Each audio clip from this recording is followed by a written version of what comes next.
commence par cette visite d'État de 3 jours en France pour le président Al-Sisi, le président égyptien. Il rencontrera Emmanuel Macron et Jean-Yves Le Drian ce matin pour évoquer la situation politique en Méditerranée. La question d'un apaisement autour du sujet des droits de l'homme est aussi attendue. En plus que des enjeux économiques autour de cette visite, il ne devrait pas y avoir de grands contrats cette année, même si le président égyptien devrait visiter aujourd'hui la station F, le plus grand incubateur d'Europe situé à l'est de Paris. Passage obligé pour beaucoup de chefs d'État dans la capitale. Et c'est au large du Cotentin, en Normandie, que s'établira un parc éolien de 1 gigawatt, l'équivalent d'un réacteur nucléaire.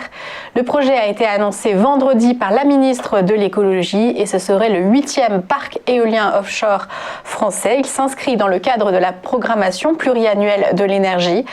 Ce parc éolien sera effectif dès 2028.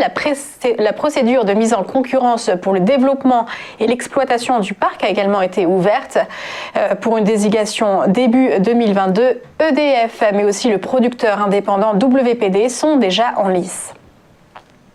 Et dans le paysage bancaire, HSBC supprime 557 postes en France, dont la plupart dans la branche client-entreprise, puis dans des fonctions support, a précisé la direction de l'entreprise vendredi.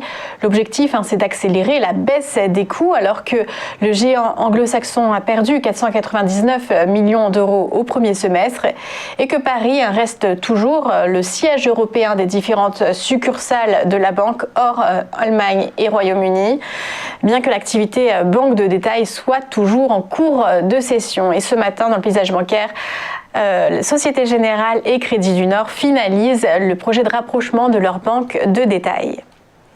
Du côté des marchés financiers, 5609 points, c'était la clôture vendredi sur le CAC 40, plus 0,62%. On avançait un petit pas aussi du côté de Wall Street en hausse pour le Dow Jones, plus 0,83%, plus 0,88% sur le S&P et plus 0,7% pour le Nasdaq, même si les chiffres de l'emploi américain avaient déçu. Et ce matin, Tokyo est en baisse à moins 0,76%, ainsi que les deux principaux indices chinois à Shanghai et à Hong Kong. A tout de suite pour le chrono CAC.